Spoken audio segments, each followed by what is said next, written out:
Halo semuanya, selamat malam. Perkenalkan, nama gua Aiman dan selamat datang di Night in Tokyo.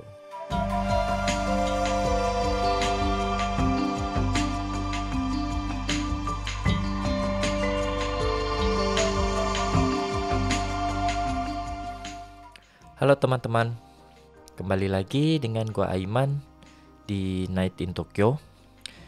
Udah 2 minggu, saatnya buat podcast episode baru. Jadi kita kembali lagi, kita ketemu lagi, kita akan coba ngobrol-ngobrol lagi tentang apapun yang berhubungan dengan Jepang, kehidupan di Jepang, ataupun informasi-informasi tentang Jepang. Gimana kabar kalian teman-teman? Kalian yang di Indonesia ataupun yang emang lagi di Jepang ataupun di negara yang lainnya. Seperti yang kalian tahu bahwa saat ini atau bulan-bulan ini tuh lagi genting-genting banget tuh tentang COVID-19.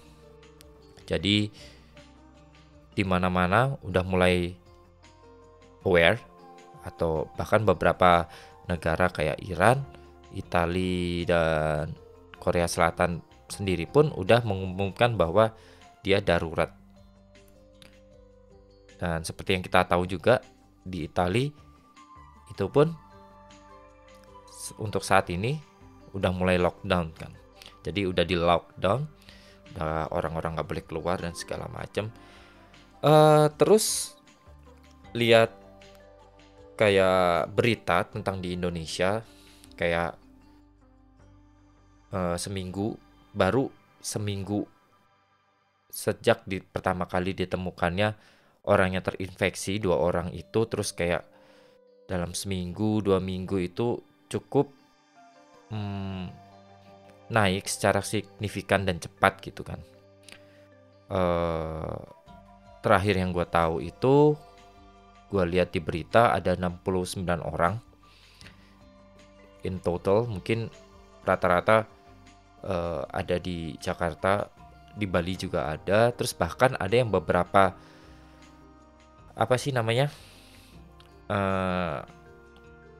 di kota-kota lain yang sampai meninggal pun ada. Kemarin gue baca ada yang dari Solo meninggal dan itu nggak suspek, jadi kayak emang positif corona. Yang penting teman-teman, gue nggak tahu ya gimana ya. Gue sih sebelum kita ngobrolin tentang apa yang menjadi tema hari ini, mungkin karena ini itu penting buat kalian, penting untuk diinformasikan kepada kalian bahwa yang jelas kalian harus aware gitu loh, bahwa virus itu ada gitu loh di Indonesia. Mungkin ya bulan-bulan kemarin ketika beberapa negara itu udah mengumumkan orang ini di sini udah kena berapa apa segala macam, terus di Indonesia masih 0. Bisa jadi saat itu kalian lucky gitu kan. Maksudnya di Indonesia tuh lucky karena di Indonesia sendiri pun nggak tahu ya, mungkin bukan salah satu negara yang menjadi destinasi utama orang-orang yang dari Chinese mainland itu. Kalau di Korea Selatan dan Jepang sih udah, dan Eropa tuh sih kayak udah bukan hal yang asing kalau orang Chinese itu suka memang berpergian travel ke Jepang, Korea, terus Eropa juga. Mungkin dari situ ya Indonesia belum segitu gentingnya karena kalian emang pada kenyataannya saat itu belum ada yang terkena atau terinfeksi dari virus itu. Cuman teman-teman, yang paling penting adalah kalian harus aware sebenarnya. Dan kalian juga harus tahu bahwa virus itu tuh pertama nggak bisa dilihat. Jadi kalian itu eh, nggak bisa nggak bisa tahu bahwa di tempat itu tuh ada virus atau enggak gitu loh. Orang di samping kalian itu terinfeksi atau enggak, ya itu kalian mesti tahu gitu loh. Meskipun ya kalian ya tetap tenang, jangan panik sebenarnya. Tapi kalian harus aware gitu loh. Kalian harus udah mulai cari informasi tentang COVID-19 itu, dan eh, cari informasi itu ke sumber yang memang bisa diandalkan, yang sumber yang sangat kredibel buat apa sih namanya, menyebarkan atau menginformasikan tentang virus itu. Jangan kemakan apa sih namanya, influencer ngomong apa, jangan kemakan yang lagi viral apa, orang posting apa. Karena kadang yang kayak gitu-gitu akan menimbulkan kepanikan gitu loh. Yang penting kalian bisa jaga diri, kalian tetap bersih, kalian ya kalau orang Indonesia meskipun sakit nggak mau pakai masker, ya kalian yang sehat aja dulu udah pakai masker. Karena kan takut juga tiba-tiba ada orang bersin terus rupanya dia terinfeksi terus kena kita kan, karena kita nggak pakai masker. Terus sering-sering cuci muka, cuci tangan. Untuk beberapa saat ini hindari banget yang namanya tempat-tempat yang banyak orang gitu, yang ngumpul-ngumpul banyak orang udah hindari dulu, kayak seminimalisir mungkin gitu. Terus ya pokoknya kalian harus menjaga diri kalian masing-masing gitu. Pahami diri kalian apakah kalian sakit atau enggak.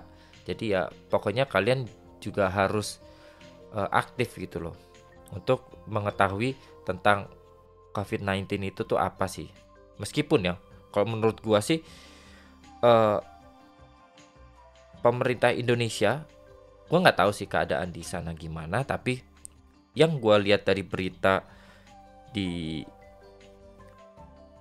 dari Jepang ini, jadi media Indonesia yang memberitakan gitu loh. Gue masih sering lihat media-media Indonesia memberitakan kayak langkah-langkah pemerintah dalam menangani COVID-19 itu. Mungkin saat itu karena belum ada yang positif gitu, maksudnya terlihat apa, belum ada fakta yang positif kena virus itu, terus kayak pemerintahnya agak lambat apa segala macam. Yang jelas gue agak gregetan juga sih sebenarnya, karena mereka itu cukup lambat gitu. Maksudnya mungkin ya tujuannya supaya kalian gak panik, tapi ketika ketika kemarin itu 2 orang kena gitu, terus orang mulai aware gitu bahwa it's happen gitu loh. Ini ada, beneran ada gitu, dan udah nyampe Indonesia, terus kalian nggak memiliki informasi yang banyak tentang virus itu, pemerintahnya juga seperti itu, jadi kalian malah panik sendiri gitu loh. Harusnya dari awal mereka itu udah mengedukasi duluan gitu loh kepada kalian, supaya kita ini terancam juga gitu loh. Meskipun kita nggak ada yang positif saat ini, tapi kita terancam juga. Maka dari itu dihimbaukan kepada seluruh orang Indonesia itu untuk menjaga kebersihan dan segala macam. Terus pokoknya yang jelas kita aware bahwa virus itu tuh ada gitu. Dan mungkin karena keterlambatan itu ya tiba-tiba seminggu langsung jadi 990 gitu loh, 96 terakhir yang gue tahu. Dan bayangin, virus itu satu orang aja yang udah kena itu bisa mengakibatkan sekeluarganya dia kena pertama, dan orang yang kena itu bisa aja menularkan ke temannya dan segala macam. Orang-orang sekitarnya kena, dan orang-orang sekitarnya itu akan menularkan juga ke orang sekitarnya yang belum kena gitu loh. Jadi kayak kayak snowball gitu loh. Maka dari itu ya alangkah baiknya kalian mulai dari diri kalian sendiri. Kalian harus aware nih. Jangan make a jokes lagi gitu loh tentang virus itu. Jangan bilang Indonesia itu kebal terhadap virus itu nggak benar sama sekali. Jadi karena kenapa? Ketika kalian nggak aware, terus ketika kalian meremehkan itu dan rupanya virus itu tuh udah banyak di Indonesia, itu akan seketika ya kayak Italia gitu loh. Mereka tiba-tiba langsung 1000 dan segala macam gitu, naik segitu pesatnya dalam kurun waktu singkat gitu loh. Terus ujung-ujungnya ya mau nggak mau di lockdown gitu loh. Jangan sampai kayak gitu. Jadi buat kalian yang di Indonesia, tetap aware, it's real, virus itu ada di sekitar kalian. Jadi bukan membuat kalian panik, tapi membuat kalian setidaknya mulai dari diri sendiri itu kalian harus mulai berhati-hati. Kayak gitu. Jadi stay safe, tetap beraktivitas seperti biasanya, meskipun mungkin pasti ada lifestyle yang berubah, itu pasti karena kita harus menangkal itu. Yang penting jangan panik. Pokoknya mulai dari diri kalian aja deh. Kalau kalian misalkan nih, kalau kalian nggak ketular atau kalian nggak terinfeksi, yang lain pun nggak terinfeksi, gitu aja sih gampangnya gitu. Jadi jangan menunggu pemerintah lockdown juga baru kalian mulai bergerak, nggak juga. Jadi mulai dari sekarang, mulai dari diri kalian, ya itulah pokoknya, pakai masker atau sering-sering cuci tangan dan segala macam. Itu pokoknya kayak gitu teman-teman. Itu ya untuk pembukaan episode kali ini, gue cuma pengen ngomong itu aja, kayak meneruskan dari episode yang sebelumnya. Kayak kalian perlu tahu gitu loh, bahwa ya mungkin kemarin-kemarin kalian make a fun jokes gitu tentang bahwa orang Indonesia kebal terhadap corona, dan itu sama sekali nggak benar gitu. Oke, kita masuk ke pembahasan episode ini teman-teman, yaitu apa sih yang udah gue share di Instagram, kayak akhir masa gue menjadi part-timer. Kenapa judulnya kayak gitu? Sebenarnya officially dari kemarin ya, hari Jumat, gue pergi ke imigrasi, dan secara official gue udah bukan visa gue, izin visa gue itu udah bukan Ryugakuse lagi ya. Ryugakuse itu foreign student gitu, intinya bukan student lagi. Jadi gue udah official sebagai pekerja di sini, yeay gitu. Udah bukan student lagi. Terus gue juga udah lulus, dan minggu depan adalah minggu terakhir di mana gue melakukan kegiatan yang namanya part-time job itu, atau bisa dibilang kalau di Jepang itu arubaito. Di minggu depan itu adalah terakhir kalinya gue datang. Mungkin kalau di Jepang itu kan gue baito ada namanya cafe namanya Talis, dia kayak Starbucks gitu kan di Jepang. Dan itu Selasa besok adalah hari terakhir gue untuk kerja di situ. Sebelumnya nanti gue akan libur sebentar, beberapa minggu, sampai pada akhirnya bulan depan gue resmi menjadi sebagai desainer di Jepang teman-teman. Kayak gitu. Terus apa yang pengen gue bahas di episode kali ini adalah gue pengen berbagi cerita kepada kalian gitu loh. Pengalaman gue itu sebelum sebelum akhirnya jadi kayak sekarang. Jadi pengalaman gua pertama kali datang ke Jepang, terus 3 bulan setelahnya itu, meskipun nih gua itu belum bisa yang dibilang lancar juga enggak gitu loh. Ngerti juga ngerti-ngerti nggak ngerti gitu loh tentang bahasa Jepang. Jadi 3 bulan itu bener-bener kayak lu dibilang ngerti juga enggak gitu loh bahasa Jepang. Bahkan gue masih inget, jadi di pekerjaan part time gue pertama itu, gue datang ke restorannya. Jadi gini deh, gue sebelum masuk ke sana gue akan ceritain bahwa gue selama 4 tahun di Jepang, gue udah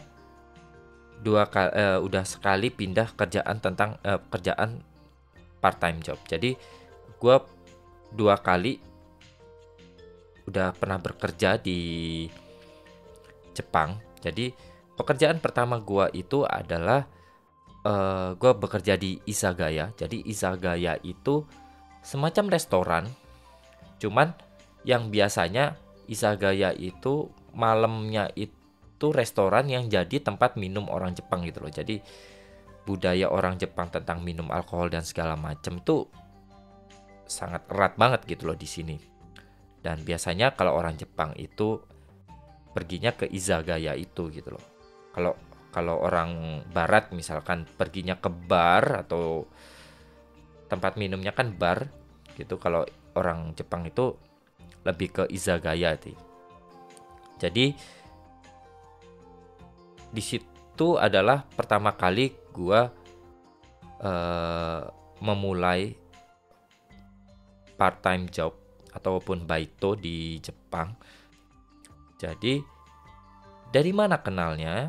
Jadi seperti yang kalian tahu, gua itu datang ke Jepang di 2 tahun pertama adalah belajar bahasa Jepang. Jadi waktu pertama kali masuk ke sekolah bahasa Jepang, di 3 bulan setelahnya kalau nggak salah, gua dan ada teman orang Indonesia juga, terus ada lagi waktu itu orang mana ya, orang India, yang kita sama-sama belajar bareng di sekolah itu. Kita bilang gitu ke gurunya, kita butuh duit nih.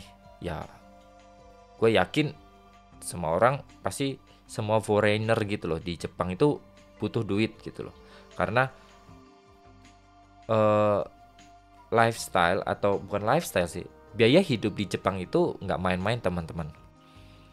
Itu bisa 3 kali lipatnya kalian hidup di mana, Indonesia gitu loh, karena emang mahal banget. Meskipun gajinya sendiri pun tinggi gitu, tapi ya biaya hidupnya mahal. Pokoknya intinya kayak gitu. Jadi mau nggak mau, kalau kita pengen bertahan hidup, ya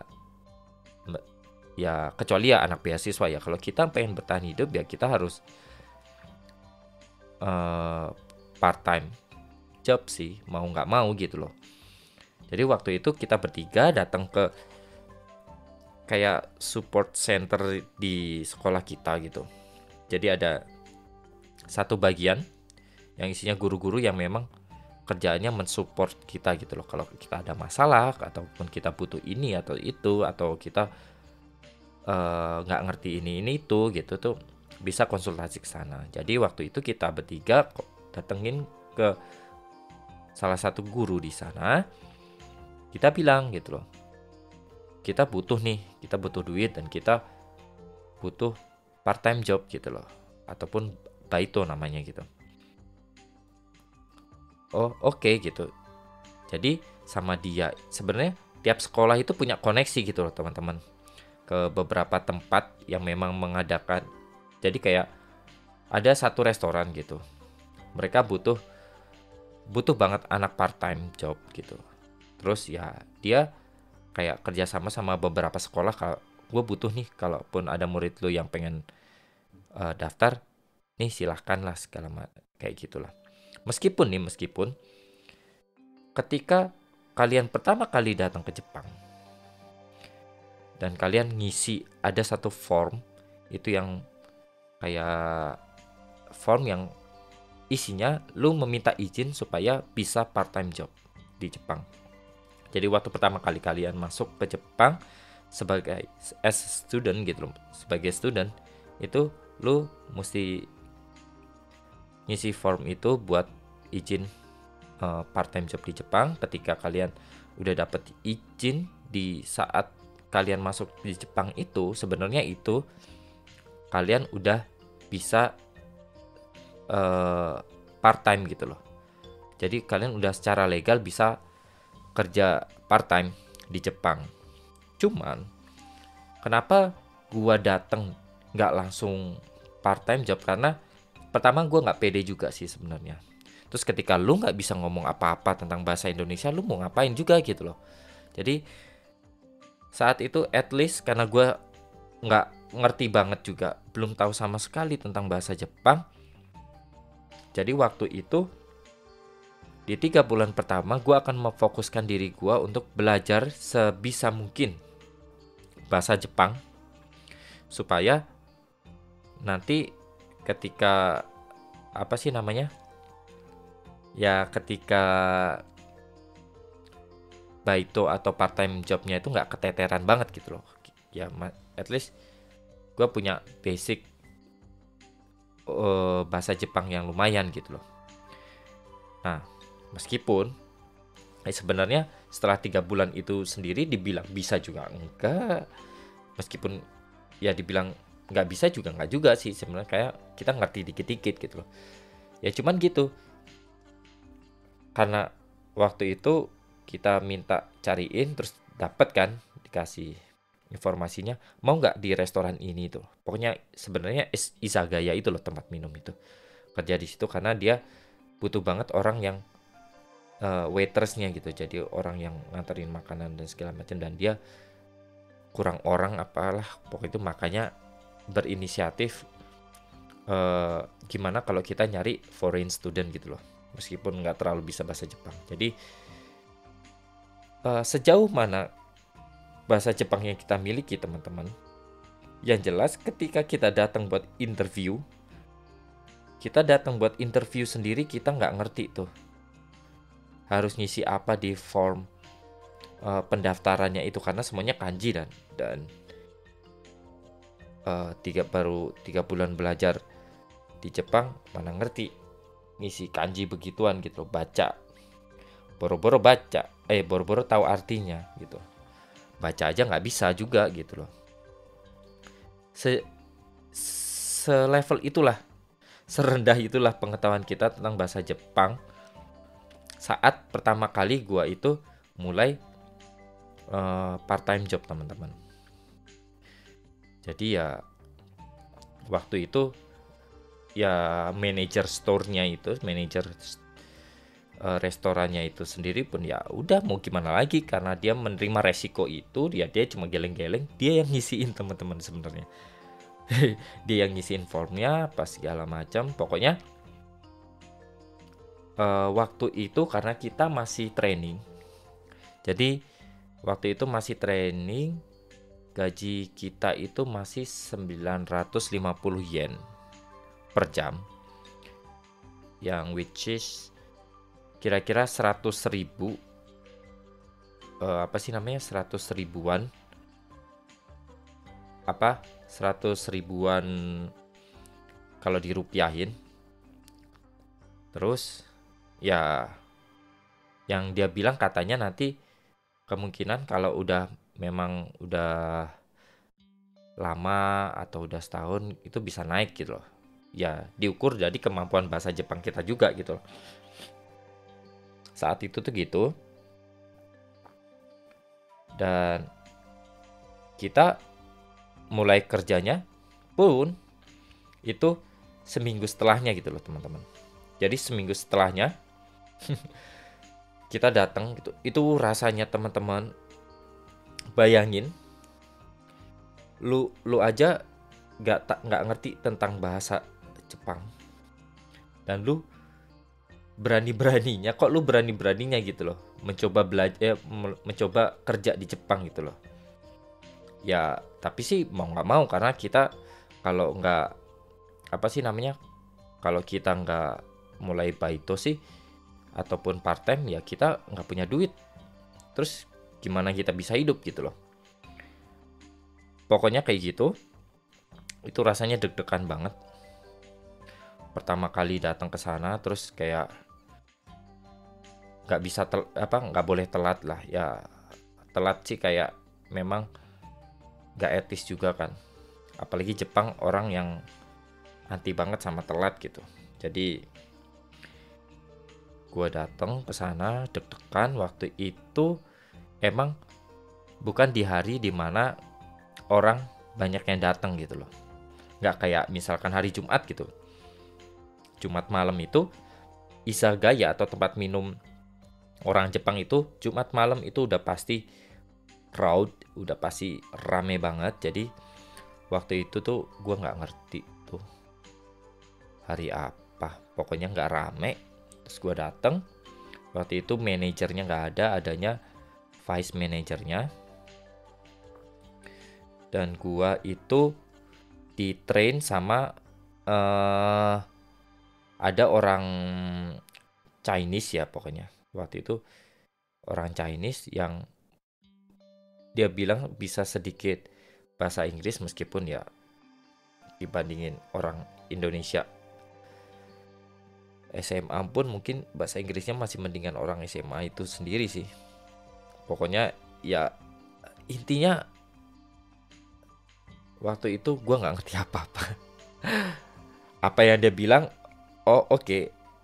Ya jalanin aja gitu loh. Kayak di Jepang itu kita kalau masuk kantor harus nyapa semua orang gitu loh. Jadi kalau waktu itu karena itu restoran, jadi gue datang itu gue mesti nyapa orang kitchen, terus gue mesti nyapa orang yang di bagian luar juga, yang waiters juga gitu loh. Terus ada di tempat cuci juga, yang buat minum, semuanya kayak lu mesti nyapa semua orang itu gitu loh. Mereka emang udah mengajari itu dari awal gitu. Ya waktu itu sih gimana, bahasa Jepang juga nggak ngerti. Jadi gue ingat pertama kali gue datang itu tugas pertama adalah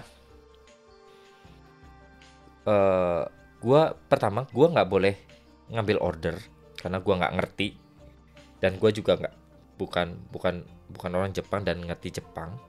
Jadi kan waktu itu yang 3 orang dari sekolah gue itu barengan itu mereka sama. Jadi kita bertiga belum boleh ambil order.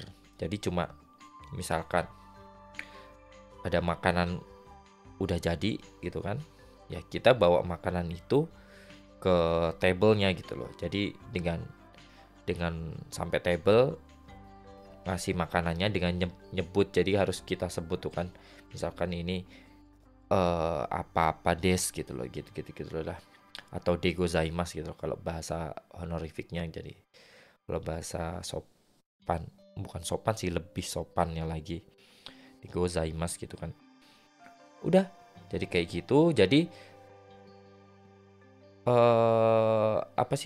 challenge pertama gua datang masuk ke sana itu adalah yang pertama, gua mesti bisa baca semua kanji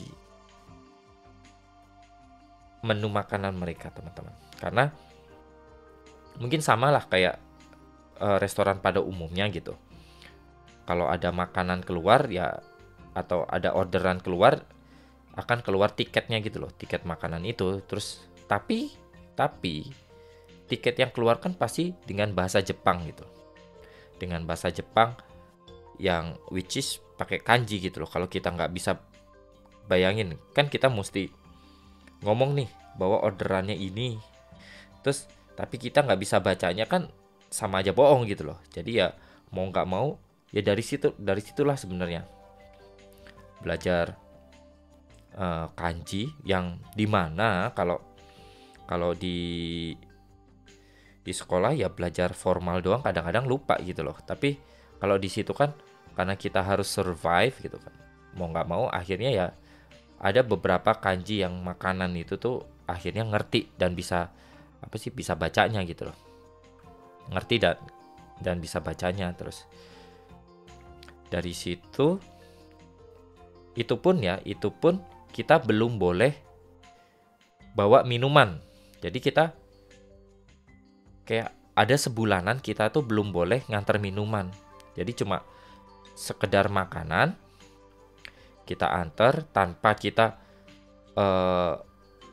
boleh apa sih namanya, menerima order dari customernya. Jadi kita cuma ngambil makanan dari kitchen, nganterin ke meja dan bilang bahwa ini makanannya ini, udah kayak gitu. Dan kita nggak boleh bawa minuman. Kenapa? Karena bawa minuman itu riskan, teman-teman. Karena itu gelas, dan kalau kita nggak bisa terlatih dengan balance-nya itu, waktu kita bawa tatakannya itu dan balance-nya nggak bagus, terus tiba-tiba jatuh somprang, terus kayak emang orang Jepang itu sangat menghindari hal-hal yang bisa menyusahkan mereka gitu loh. Jadi mistake itu kalau bisa nol gitu loh, akan sedemikian mungkin akan membuat hal-hal itu tuh perfect gitu. Sistem yang udah dibuat itu dibuat seperfect mungkin supaya nggak ada masalah gitu loh. Maka ya itu kita kayaknya ada sebulanan lah. Sebulanan itu belum boleh bawa minuman. Meskipun setelah sebulan 2 bulan akhirnya ya kayak awal-awalnya kita pakai nampan pas segala macem apa, bawa minumannya rupanya ujung-ujungnya ya kalau udah kayak waktu itu udah kayak 3 bulanan lebih gitu kan di sana, ya bawa minumannya ya jokinya itu ya dipegang aja udah pakai tangan tak gitu, 6 misalnya 3 atau 4 di kanan kiri itu, terus langsung aja ceder gitu taruh di meja. Udah kalau bawa minuman udah males banget gitu kan. Kalau memang joki ya kayak joki bir itu kan emang lebih gampang kita pakai apa sih namanya, langsung aja pakai tangannya dibawa kayak gitu daripada pakai nampan kayak gitu. Terus ya masalah banyak banget teman-teman. Namanya kita nggak tahu apa-apa dan kita foreigner, ya masalah nggak bisa dihindari gitu loh. Masalah bakal apa kayak banyak banget gitu loh. Karena pertama kita nggak ngerti gitu kan. Ya pokoknya kayak sebulan, 2 bulan, 3 bulan itu apa ya, ini emang pengalaman pribadi gue doang sih. Kayak gue lama-lama jadi enek gitu loh. Karena ketika kita nganterin apa sih namanya, makanan ataupun minuman ke table-nya itu, kayak orang Jepang itu sadar dengan kita bahwa kita adalah foreigner, just dia bilang, "Oh, kamu dari mana?" gitu. Ya, itu ya pertanyaan basa-basi kayak gitulah. "Kamu dari mana?" "Dari Indonesia," gitu kan. Dari Indonesia, terus kayak, "Oh, Nihongo jouzu desu ne."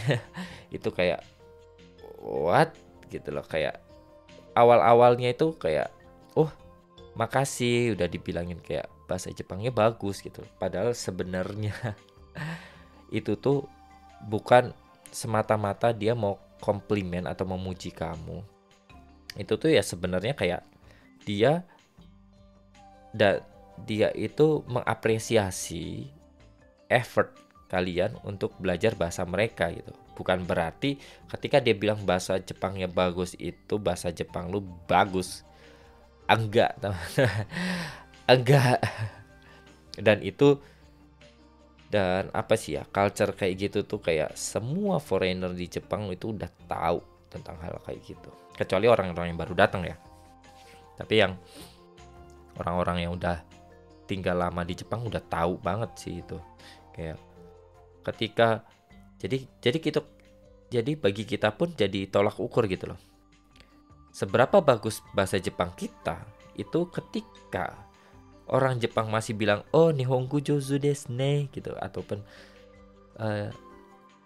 Nihongo umai desu ne, yang artinya itu kayak bahasa Jepangnya tuh bagus apa itu ketika orang Jepang dengar kita ngomong bahasa Jepang terus dia merespon dengan kayak gitu, itu artinya bahasa Jepang kalian masih nothing, masih belum apa-apa teman-teman. Kalian mesti belajar lebih giat lagi. Karena menurut mereka itu belum bagus. Ya bukan tujuan mereka itu untuk mocking kita, enggak. Mereka enggak ngeledek kita juga gitu loh. Tapi atau enggak nyindir kita juga, tapi memang itu cara mereka gitu loh untuk mengapresiasi orang luar negeri itu belajar bahasa mereka gitu. Tapi pokoknya intinya ketika orang Jepang masih bilang kayak gitu, berarti lu masih perlu sangat belajar bahasa Jepang. Tandanya ketika kita itu bahasa Jepang kita bagus itu adalah ketika lu ngomong bahasa Jepang ke orang Jepang. Katanya ya. Dan orang Jepang itu merespon gitu dengan bukan dengan oh nihongo jouzu desu ne atau umai desu ne, bukan kayak gitu, tapi kayak apa, dono gurai nihon ni sundeimasu ka, kayak udah berapa lama kamu tinggal di Jepang. Nah, karena mereka tuh sebenarnya curious gitu loh, kayak penasaran, loh lu udah berapa lama sih tinggal di Jepang, kok bahasa Jepangnya kayak gitu loh. Nah kayak gitu, kalau orang Jepang udah bilang kayak gitu, ya kalian udah cukup pede lah. Udah patut pede lah dengan bahasa Jepang kalian. Apalagi orang Jepang itu ngomong atau ngobrol sama kalian itu seperti halnya dia ngobrol dengan orang Jepang lainnya gitu loh. Ketika orang Jepang kayak gitu tuh berarti itu berarti bahwa bahasa Jepang kalian itu udah selevel itu gitu loh. Selevel ya orang Jepang gitu loh. Kayak gitu. Tapi ketika orang Jepang masih bilang nihongo jouzu desu ne atau nihongo umai desu ne, itu artinya kayak bahasa Jepang kalian belum apa-apa teman-teman. Nah, itulah yang gue alami selama sebulan 2 bulan pertama ketika gue mulai part time job di situ. Itu tiap customer denger gue dari Indonesia apa segala macam, selalu dengan jawaban yang sama, kayak nihongo jouzu desu ne, ya gitu-gitulah. Ya meskipun apa ya, meskipun nggak apa-apa juga sih, cuman kayak lama-lama tuh jadi kayak annoying sendiri gitu loh, kayak merasa annoying gitu. Kenapa sih ngomongnya sama terus gitu, kayak gitu terus. Kayak gitulah. Nah itulah pokoknya kayak sebulan pertama gua kerja di situ ya isinya kayak gitu loh. Terus kayak ya macem-macem lah, kayak misalkan apalagi kalau lagi sibuk banget ya, lagi crowded gitu, terus kita nggak bisa baca tiketnya apa, sedangkan kita mesti bilang bahwa makanan ini itu apa gitu. Terus kita juga nggak ngerti sistem kerjanya kayak gimana kan di sana. Ya tahan banting aja sih sebenarnya. Tahanin aja sampai berdoa supaya semua ini cepat berlalu gitu. Ya mau nggak mau sih ya merepotkan senior orang Jepangnya gitu loh, kayak kita nanya ini apa sih kayak gitu. Dan itu berlanjut kayak sampai 3 bulan 4 bulanan gitulah, sampai pada akhirnya lama-lama kita hafal sendiri nih bahwa makanan ini tuh apa namanya, minuman ini tuh apanya. Oh iya, dan minuman itu yang paling susah adalah teman-teman, kalau kita dapat orderan itu sake Jepang. Jadi sake Jepang itu kan botolnya tulisannya kanji semua teman-teman. Jadi sake Jepang itu ketika ada orderan masuk, tiketnya keluar, misalkan kita disuruh buat juga pun ataupun kita disuruh nganter, itu kan semuanya kanji dan itu susah-susah kan kalau bagi kita waktu saat itu gitu, bahwa kanjinya si sake-sake itu tuh susah-susah. Jadi ya itu adalah tantangan tersendiri lah pokoknya untuk menghafalkan puluhan nama sake Jepang gitu, yang tulisannya, yang which is tulisannya tuh kanji terus nggak ada tulisan katakana atau hiragananya gitu loh. Dan itu jarang banget keluar, jadi kayak susah ngapalinnya. Kalau kalau barang apa kalau minuman itu sering keluar kan kita jadi lama-lama tahu gitu loh. Itu karena jarang keluarnya ya kita juga susah ngapalinnya gitu. Sampai pada akhirnya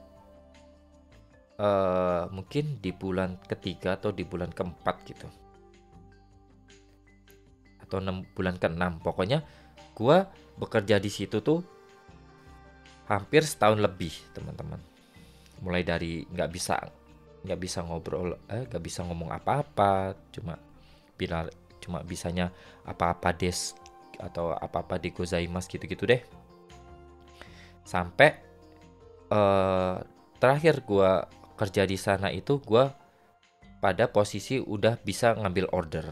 Jadi gua udah ngerti order apa yang diminta orang Jepang tuh apa, terus gua ngerti sebenarnya orderannya apa, terus gua juga megang alat yang buat order gitu loh, yang biasanya waiters itu bawa, kalau di Jepang itu bawa. Jadi kita mesennya dari mesin itu dipencet, terus nanti kayak di bagian minuman atau di bagian makanan itu akan keluar apa sih namanya, tiketnya gitu.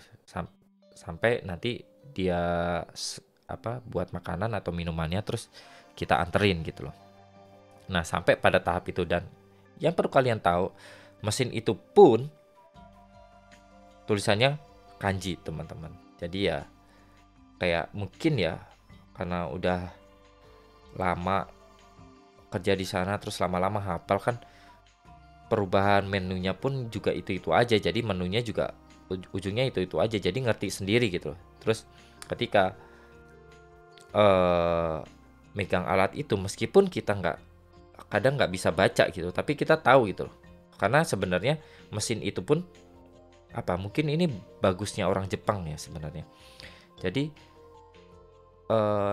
kesan gua ketika pertama kali kerja di Jepang sebagai part timer ya, bukan sebagai pegawai, itu adalah yang paling amazing adalah orang Jepang itu sangat rapi, sangat hebat dalam membangun sistem. Jadi supaya kita mudah mengoperasikan ataupun nggak bakal terjadi kesalahan ataupun apa ya, memudahkan semua orang, terus biar gak ada miss segala macam, itu tuh orang Jepang paling jago membuat sistem itu gitu loh. Sistem kayak SOP-nya, terus SOP-nya tuh kayak detail banget. Kita harus mesti gini, kita mesti kayak gini, kita mesti pakai ini apa segala macam, kita mesti kayak gini gitu loh. Itu tuh orang Jepang itu amazing banget kalau udah apa sih namanya, buat sistem kayak gitu loh. Itu bagusnya orang Jepang. Jadi di alat itu pun sendiri gitu kan. Jadi makanan sendiri pun kategorinya ada beberapa gitu loh. Jadi ada yang dibakar, ada yang di fry, ada yang mentah. Nah itu kan kayak mereka tempatnya sendiri-sendiri. Jadi per tempatnya itu tuh di alat itu tuh kayak udah ada tempatnya gitu loh. Oh ini di sini, oh ini di sini, kayak gitulah pokoknya. Jadi apa namanya ya begitulah sistemnya. Orang Jepang emang bagus gitu. Jadi waktu itu pun nggak segitu susahnya juga mempelajari pengoperasian mesinnya itu gitu. Kayak gitu. Jadi terakhir gua belajar di sana itu pun udah pada tahap itu gitu loh. Udah sampai segitunya, segitu ngertinya itu tentang apa restoran mereka gitu loh. Dan apa namanya ya, kesannya sih sebenarnya banyak teman-teman. Kayak gue juga pernah sekali berantem dengan orang Jepang juga gitu loh di sana, karena maksudnya berantem dengan sesama part timer juga gitu loh, karena waktu itu ada satu orang Jepang itu kayak so annoying gitu loh, kayak dia tuh berisik banget, terus kayak gak asik dah pokoknya. Ya pokoknya intinya ya, namanya orang itu kalau nggak asik, kalau nyebelin ya nyebelin aja gitu, nggak ada kaitannya dengan dia orang Jepang atau apa gitu ya, pokoknya dia nyebelin gitu. Kayak waktu kerja dia berisik banget, kayak jadi mengganggu. Ya udah, waktu itu mungkin karena lagi ribet juga kan, lagi rame juga, gua kesel kan, gua tampar pak gitu kan, berisik gitu. Kalau dalam bahasa Jepangnya urusai gitu, berisik. Terus kayak mungkin ya orang Jepang itu karena memang jarang banget berkelahi secara fisik ya, jadi gua sendiri kalau lihat orang berantem di kereta, di jalan gitu, biasanya orang Jepang itu masih cuma adu-aduan mulut doang gitu loh, nggak sampai pukul-pukulan gitu. Biasanya justru yang sampai pukul-pukulan itu pasti melibatkan orang luar gitu. Jadi mereka mungkin waktu itu pas gua tampar orangnya itu pak gitu, dia kayak kaget, mungkin ya kaget, oh anjing gitu. Anjir, gue dipukul gitu, gue aja nggak pernah dipukul gitu, maksudnya mungkin dia merasa kayak gitu gitu loh. Jadi eh kayak gitulah ya, adalah maksudnya kejadian kayak gitu-gitu gitu. Terus kalau kejadian kayak apa sih namanya, eh customernya rese apa segala macem sih ya, ada aja gitu loh. Apalagi orang Jepang itu sangat ini banget kan, apa sih, sama customer, sangat mendewakan atau merajakan customer. Jadi kayak kayak ya sebisa mungkin customer itu raja gitu loh. Jadi kayak kadang kadang ngeribetin gitu loh, jadi kayak ribet sendiri segala macam. Terus jadi kadang-kadang apalagi kalau customernya udah mabok gitu kan, terus jadi rese segala macam, terus jadi semena-mena. Itu kayak ya kayak gitu tuh pasti ada lah di Jepang, apalagi lu kerja di tempat minum kayak gitu gitu loh. Itu nggak bisa dihindari, dan itu berlangsung selama setahun sih sebenarnya. Tapi ada sisi positifnya ketika lu mencoba terjun dan part time job di Jepang, itu adalah lu bakal belajar banyak tentang bahasa Jepang. Karena kalau lu cuma belajar di sekolah kan kadangkala sangat gak efektif gitu loh.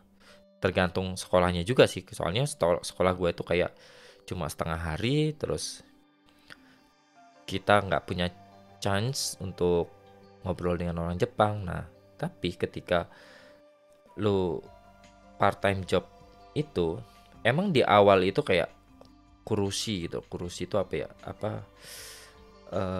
Berdarah-darah lah pokoknya. Kayak berdarah-darah karena lu nggak ngerti apa-apa, tapi lama-lama lu dengerin dia ngomong tuh jadi ngerti gitu. Dan apa yang dia omongin, kata-kata yang keluar dari mulut mereka itu tuh sangat membantu buat belajar bahasa Jepang kalian gitu loh. Kalian juga tahu akhirnya, oh orang Jepang itu tuh untuk mengungkapkan kayak gini tuh ngomongnya kayak gini, caranya kayak gini. Karena bahasa itu kan bagaimana bagaimana untuk berkomunikasi kan. Dan tiap bahasa itu, bahkan bahasa Indonesia atau bahasa Inggris sendiri pun punya cara komunikasi yang beda-beda gitu loh. Jadi dari situ kayak gue banyak belajar bahasa Jepang. Terus kayak gue kan April datang, terus Desembernya gue langsung ikut GLPT, jadi kayak tes bahasa Jepang gitu. Mungkin yang kalian pernah ngambil tahu GLPT itu dipaksa ngambil N3 padahal kita baru apa sih namanya, baru eh, nggak nyampe setahun gitu loh, tapi langsung dikasih N3 ya. Dari Baito itu pun sangat membantu sih menurut gue, jadi kayak listeningnya jadi kita ngerti, oh ini maksudnya apa. Jadi ya waktu itu tuh meskipun readingnya nggak bagus ya, karena gue orang Indonesia juga kan, bukan orang Chinese yang ngerti kanji, listeningnya nggak bagus, tapi ya readingnya sangat membantu gitu loh ya. Salah satunya ya gara-gara part time job itu gitu. Terus kayak lama-lama pertama bosen juga di sana, terus kayak kerjanya tuh nggak enjoy juga karena ribet banget kerjanya dan segala macem gitu tuh. Akhirnya gue pindah, cari kerja lagi, gue pindah keterima di salah satu cafe kayak Starbucks gitulah, kayak chain, banyak franchise chainnya gitu, namanya Talis gitu, Talis Coffee. Jadi kalau kalian pernah ke Jepang mungkin tahu, ataupun kalian yang berada di Jepang pasti tahu itu Talis Coffee. Di situ ya memang secara konteks lebih apa ya, lebih susah karena kita harus pertama belajar lagi dari awal, belajar ulang gitu, kayak ini mesti kayak gini, belajar sistem lagi dan segala macam. Terus karena itu cafe, belajar cara nge-steam, apa buat latte, terus apa kopi dan segala macam. Terus ya banyak sistem lain kita nggak ngerti lah. Itu tuh ya belajar lagi dari awal gitu loh. Terus ya dari situ meskipun agak susah secara konten ya, kan harus lebih skill kan, terus agak susah, tapi ya kerjaannya lebih enak karena mostly cafe di Jepang itu kan adalah self service. Jadi kayak kita cuma ngambil order, kita buat minumannya, kasihin mereka, ya mereka sendiri yang bertanggung jawab dengan minuman dan makanannya, kayak balikin lagi traynya ke tempat tray atau segala macam. Jadi interaksi dengan apa sih namanya, customer-nya itu nggak terlalu intens lah, nggak kayak di tempat Baito sebelumnya. Dan ya dari situ ya banyak belajar gitu loh, jadi banyak temen juga karena lu butuh banget sih sebenarnya kalau pengen belajar bahasa Jepang gitu. Di Jepang itu ya lu butuh apa sih namanya, punya teman orang Jepang, karena ya untuk apa sih namanya, mengimprove bahasa Jepang kamu, ya kamu harus ngobrol dengan orang Jepang gitu loh. Meskipun mungkin kebetulan juga atau laki juga jadi salah satu orang yang di situ. Jadi mostly di tempat gua bekerja yang cafe itu adalah mahasiswa atau mahasiswi dari Waseda University. Jadi ada beberapa dari mereka yang kayak bisa bahasa Inggris, jadi kayak kadang-kadang kita ngobrolnya ya bahasa Inggris gitu loh. Kadang-kadang ngobrolnya bahasa Inggris, terus ya kayak gitulah. Jadi nggak melulu bahasa Jepang, jadi kayak pekerjaannya jadi nggak ngebosenin gitu loh, karena di tempat restoran sebelumnya itu kayak ya istrinya orang Jepang yang nggak ngerti apa-apa tentang bahasa Inggris dan segala macam. Terus ya orangnya ya orang yang apa ya gitulah, kayak tipikal Jepang yang nggak open minded gitu loh, meskipun beberapa ada yang open minded gitu.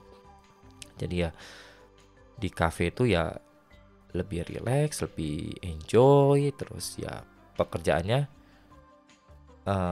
nggak stressful gitu loh. Jadi kayak akhirnya gue betah tuh di sana kira-kira hampir 2 tahun. Jadi terakhir itu besok gitu. Hampir 2 tahun.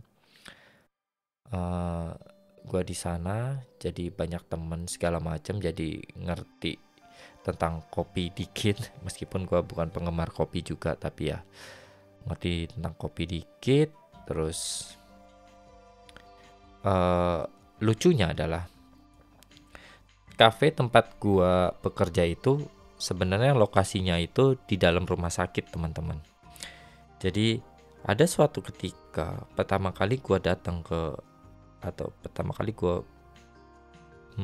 shift shift pertama, maksudnya shift pertama di cafe itu tuh, jadi kan waktu close, teman-teman, kita kan mau nggak mau, bukan mau nggak mau, itu udah kewajiban bahwa kita ketika close semuanya diberesin, dibersihin dan segala macam. eh Apa sih namanya, sampah-sampahnya itu kan kita harus buang ke tempat sampah yang udah ditentukan kan. Jadi tempat sampah yang milik milik bukan milik talisnya itu, bukan milik kafenya itu, tapi tempat sampah milik dari rumah sakitnya gitu. Jadi pertama kali gua ke sana, rupanya teman-teman, jadi karena itu rumah sakit kan malam-malam, jadi close-nya itu dulu jam 9. Jadi jam 10-an lah baru buang sampah, dan di rumah sakit itu udah nggak ada orang. Udah nggak ada orang. Terus jadi tempat buang sampahnya itu tuh ada di lantai basement. Jadi kita jalan dulu agak kayak agak jauh gitu, terus ke lift, masuk lift, turun ke bawah B1 lantai basement 1. Terus waktu kebuka itu tempatnya gelap banget, teman. Udah gelap kan pas buka liftnya itu. Jadi di ujung sana tuh ada satu cahaya gitu. Cuma ada satu cahaya, terus di pinggiran di lorong jalannya itu tuh ada bed, ada tempat tidur yang didorong gitu loh, yang buat pasien dibawa kemana-mana. Itu kayak what? Kayak pertama kali buang sampah di cafe itu tuh what? Serem banget gitu. Terus karena buangnya sendirian, ya serem. Ya awal-awalnya sih serem, tapi kayak lama-lama ini apa sih, terbiasa juga gitu ya. Pokoknya lebih enjoy lah sebenarnya kerja di situ, karena kerjaannya juga nggak yang stressful banget ngadepin customer. Meskipun kadang ada beberapa customer yang rese, itu udah pastilah. Nggak usah di Jepang, di Indonesia pun banyak juga customer yang rese gitu. Tapi ya lebih enjoy lah yang pasti daripada kerjaan yang sebelumnya gitu loh. Terus jadi banyak teman juga, banyak teman orang Jepang juga di sana gitu loh. Jadi kadang-kadang ikut makan-makan bareng mereka dan segala macam. Terus anak-anaknya juga masih muda-muda karena mahasiswa semua kan yang datang situ, yang kerja di situ. Terus orang Waseda juga gitu, kayak bukan orang yang aneh-aneh gitu loh. Anak Waseda juga. Terus ada satu dua orang yang bisa bahasa Inggris juga, jadi enak kadang-kadang ya. Pokoknya enjoy lah, nggak kayak dulu di restoran sebelumnya. Kalau dulu di restoran sebelumnya tuh tiap gua nih mau berangkat part time ataupun baito lah dalam bahasa Jepangnya itu, gua selalu merasa deg-degan gitu lah, teman-teman. Merasa deg-degan kenapa? Karena waduh, hari ini ada apa lagi ya gitu, kayak hari ini ada kejadian apa lagi, aduh males banget lah kayak gitu. Nah kayak gitu nggak enjoy lah. Makanya ketika gue menemukan kerjaan baru, kayak udahlah, gue males kerja di situ lagi. Jadi ya berat lah kalau kerja di restoran dan segala macam gitu. Jadi di cafe itu lebih enjoy lah ya, meskipun harus apa sih namanya, mulai dari awal lagi. Terus karena di cafe gua itu tempat di mana tempat rumah sakit paling gede di Shinjuku gitu. Jadi kayak national global national health center gitulah pokoknya hospitalnya itu. Jadi kayak beberapa ada customer yang bisa bahasa Inggris gitu, kayak orang Jepang yang bisa bahasa Inggris. Kadang-kadang senang dia kalau ada orang yang bisa diajak ngobrol dengan bahasa Inggris karena pasti temennya mereka sendiri pun kayak nggak bisa bahasa Inggris gitu. Terus kadang juga ada orang luar gitu ya. Pokoknya intinya di tempat itu gue merasa enjoy, dan gue nggak terasa kayak Selasa depan itu adalah hari terakhir, dan gue udah 2 tahun di sana.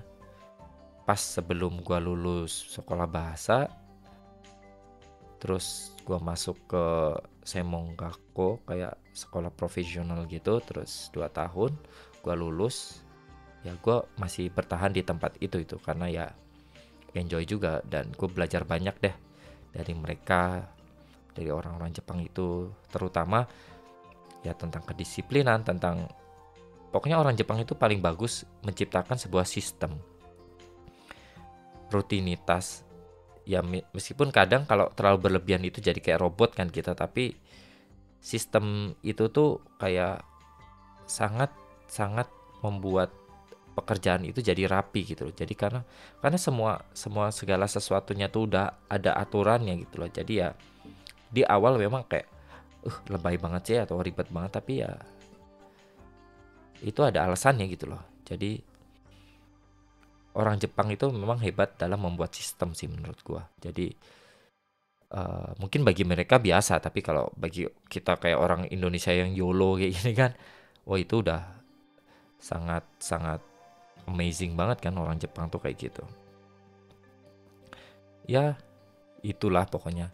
Jadi selama 4 tahun berdarah-darah, bayangkan dari dulu nggak bisa ngomong bahasa Jepang sampai, ya kalian bayangin lah misalkan datang ke negara orang terus lu nggak bisa bahasa mereka, terus lu tiba-tiba bekerja di situ gitu loh. Dan ya bayangin aja lu nggak bisa komunikasi, seberapa stresnya, seberapa deg-degannya ketika lu mau datang nih ke tempat part time itu gitu. Ya experience itulah jadi kayak membuat kita itu jadi kecil sih lebih tepatnya,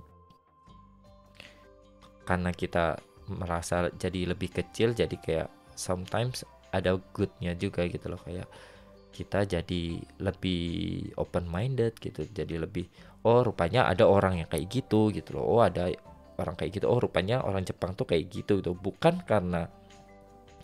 Bukan melihat dari sisi negatifnya doang, ataupun bukan melihat dari sisi positifnya doang, tapi kita benar-benar tahu bahwa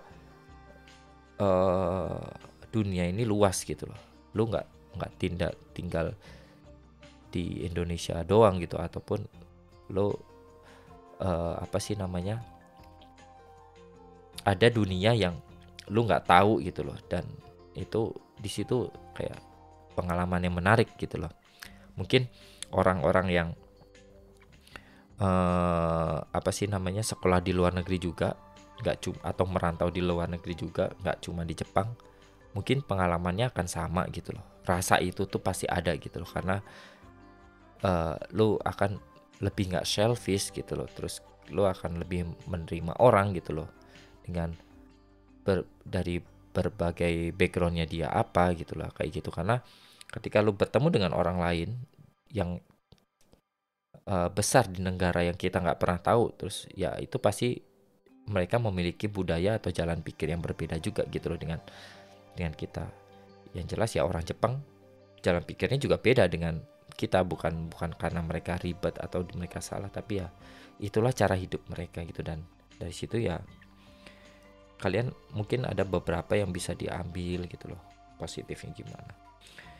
Ya itulah. Dan gak kerasa udah 4 tahun gitu loh. Misalkan gue di Jepang per minggu depan ini gue officially bukan student lagi di Jepang. Visa gue udah berubah menjadi visa kerja gitu kan. Jadi kenapa gue cerita tentang ini, karena ya ini momen dimana gue itu akhirnya udah bukan student lagi gitu loh. Dan karena part time itu emang kalau foreigner itu identik dengan student gitu, jadi sambil dia belajar dia part time gitu. Dan di minggu inilah ada menjadi minggu terakhir gua gitu, eh, menjadi part timer gitu. Gua udah bulan depan gua udah bukan part timer lagi, gua memang udah kerja di salah satu perusahaan dan udah kontrak juga. Dan gua kemarin dari imigrasi juga udah ganti visa jadi visa pekerja. Gua dapet visanya 3 tahun. Jadi ya meskipun ya gua nggak berpikir bakal ada apa-apa juga sih di kantor yang nantinya, tapi meskipun kalaupun ntar ada apa-apa gue masih bisa cari kerja lagi karena gue dapat cukup panjang ya, karena kadang nggak semua orang itu sama dapat visanya, ada yang setahun, ada yang 2 tahun, dan gue dapat 3 tahun kayak gitu. Gue juga nggak ngerti gimana mereka menilainya ya. Pokoknya ketika gue dapat resident cardnya, gue itu berlaku selama 3 tahun, dan officially bulan depan gue bukan student lagi, dan ya mungkin petualangan yang baru akan dimulai lah, kehidupan di Jepang. Jadi mungkin kita nanti cerita-cerita lagi misalkan cara kerja orang Jepang tuh kayak gimana, di kantor itu kayak gimana gitu, karena experience itu tuh belum gue dapetin sih kerja di kantor, karena part time job itu ya biasanya kerja kalau nggak di restoran ataupun di tempat yang bukan kantor gitu loh. Sangat sedikit banget yang kerja di kantor kalau part time job kayak gitu. Ya, momen inilah pokoknya minggu terakhir gue jadi part timer. Jadi gue pengen cerita pokoknya tentang pengalaman gue selama 4 tahun. Nggak nyampe 4 tahun sih, tapi hampir 4 tahun menjadi perantau yang YOLO, nggak ngerti bahasa Jepang, sok-sokan kerja. Tapi ya dari situlah mungkin mereka juga baik juga kan, kayak ngajarin kita segala macam. Padahal gue sih kadang berpikir juga, kok ini orang mau gitu loh, yang jelas-jelas kita nggak ngerti sama sekali mungkin bahasa mereka, tapi ya mereka dengan sabar ngajarin kita, ngajarin bahasa Jepang juga kayak gitu. Ya pengalaman itu ya cukup berharga gitu, kayak jatuh bangunnya gitu ya. Yang jelas buat kalian yang memang tinggal di Jepang terus kalian belajar di Jepang, kalau kalian kerja sih ya kalian kerja gitu loh. Tapi kalau kalian statusnya sebagai pelajar, ya gue cukup menyarankan sih kalian mesti merasakan experience itu gitu loh. Ada bagusnya, karena ya kadang ya lumayan kan lu dapat duit kan. Kalau kalian standarnya kan 1.000, kayak 130.000 per jam kan lumayan. Kalau kalian 6 jam aja udah dapat berapa sehari gitu. Nah kayak gitu. Tapi ya biasanya di Jepang itu dibatasin juga sih. Jadi seminggu lu cuma boleh 28 jam kalau buat student. Jadi gitu ya. Pengalaman itu kayak cukup menarik lah, yang mungkin kalian kalau nggak kerja atau nggak datang atau nggak tinggal di negara orang itu, pengalaman itu nggak bakal kalian bisa dapat gitu loh. Karena itu ya cuma orang yang tinggal di luar negeri doang yang merasakan hal-hal itu gitu, yang tahu perasaan kayak gitu. Gitu aja pokoknya buat episode kali ini. Terima kasih banget buat kalian yang masih mau dengerin gua ngoceh gak jelas di podcast ini. Sampai jumpa lagi nanti di minggu depan. Terus gua udah beli mic yang baru, jadi gua sekarang udah punya 2 mic. Jadi buat episode ke depan mungkin gua akan mencoba mendatangkan teman gua yang memiliki pengalaman tertentu di bidang tertentu di Jepang lah, buat sharing pengalaman dia, experience dia tentang Jepang tuh kayak gimana, cara kerjanya kayak tuh gimana. Nah ketika ada 2 mic, mungkin beberapa episode ke depan gue akan mendatangkan guest gitu. Jadi lu nggak bakal cuma dengerin ocehan gue doang. Lu nggak bakal bosen. Misalkan kalian bosen nih dengerin gue doang, lu nggak bakal bosen, karena beberapa episode ke depan pasti gua akan datengin teman gua terus ngobrol lah kayak gitu. Jadi sekian dulu buat episode kali ini. Buat kalian yang di Indonesia, stay safe pokoknya. Urusin aja dulu diri kalian. Yang jelas jangan sampai kalian terjangkit lah maksudnya. Ketika kalian nggak terjangkit berarti kalian nggak menjangkit orang lain gitu loh. Pokoknya sering-sering cuci tangan, pakai masker. Pokoknya putusin rantai itu supaya penyebaran COVID-19 di Indonesia itu nggak meluas gitu. Pokoknya hindari segala bentuk kegiatan yang bisa berpotensi terjangkitnya virus itu, karena akhirnya kalian tahu kan bahwa it's real gitu loh, dan itu ada di Indonesia, dan virus itu kan nggak kelihatan, jadi kalian mesti aware juga. Oke, sekian dulu buat episode kali ini. Selamat malam, selamat beristirahat. Buat kalian yang besok kerja, selamat kerja. Ya semoga kalian nanti bisa kerja di rumah gara-gara corona kan enak kerja di rumah.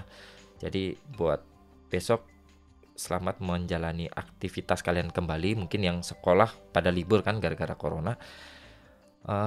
Pokoknya itu selamat istirahat dan sampai jumpa. Bye-bye.